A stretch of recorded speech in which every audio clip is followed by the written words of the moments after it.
Welcome back, everyone. It's the law. Attorney Jay Davis is here from James W. Davis and Associates. He's our legal analyst. First of all, Jay, appreciate you coming on again. Great to be here.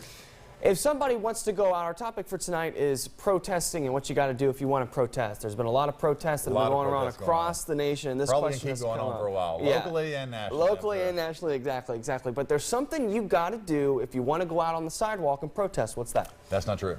Not true. Not true. Bingo. You can go out on the sidewalk and you can protest all you want. Okay. You can take 7, 8, 10 people along with you as long as you stay in the area that's public access. You don't block pedestrians trying to walk, that type of thing. You can do any kind of protest you want to do. Your freedom of speech still exists in that area. And that's Amendment number 1. That's right. Oh, well. It's in there. Yeah. Of the Bill of Rights. There we go. Yeah. But we got in here the freedom of speech, freedom of assembly, and all of that type of thing. So we're looking at the different rights we've got. But with regard to assembly, when you get large groups, when you plan a protest, and you're going to go off, the number of people you're going to have is going to pass the number you can do a lawful passing. Then you're going to block a street, that type of thing. That's when you start having to get a permit to do that. Or you want to do a park, Central City Park, something like that. You have to get the city to approve that. You've got to get the city to approve it. From what you know, and this might be a tricky question, but do those get rejected? Or if you just want to protest, is it generally good to go? If your protest, whatever your speech is, no matter how vile, no matter how contrary to public opinion is at the time, you have the right to that speech, and that is sometimes considered the most protected speech, but it's actually just as protected, the same amount protected as any other speech.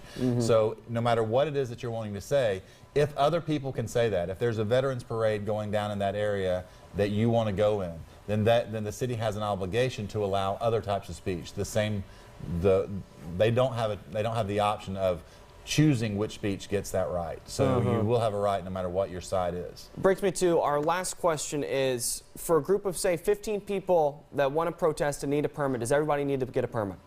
15 people trying to protest, it depends on where they are. Is it going to go into an area that's not normally lawfully permitted? Are you going to be blocking traffic?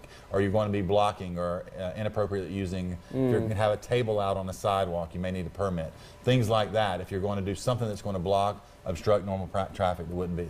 And if you're told to leave, you may win a lawsuit if somebody brings charges against you. You may win it if you can prove you had a right to be there, but your best bet is to obey the lawful commands from the police officer, because that's going to be one of the things that they're going to look at.